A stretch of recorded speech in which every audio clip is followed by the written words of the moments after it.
Assalomu alaykum. Hammaga xayrli kech. Jasur akam bilan bizni Sergeli 5da. Assalomu alaykum. Aylinni oldidamiz.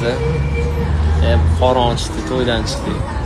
Sergeli ham. Safar qalay bo'ldi, Jasur aka? Safar zo'r bo'ldi. Mana yaqinda keldik. Xizmatga borib keldik. Yana takliflar tushyapti. Faqat o'tda jonli konsert. O'tda fonogramma emas ekan. O'shaga borib keldik. O'zimiz bilan yana bir ikkita sozandalarni ko'ramiz, olib ketadigan bo'lganmizda hozir. Bitta joyda vizamiz chiqsa ko'ramizda. Hali aniq emas. Hozir kimdir yozadi, "Okey, tezroq ingliz chiqarib turing" deb yana yozadi hozir kimdir. Jasur akam Farruh bosish kerak. Oldin shuncha qiyin paytda rosa mehnat qilgansan.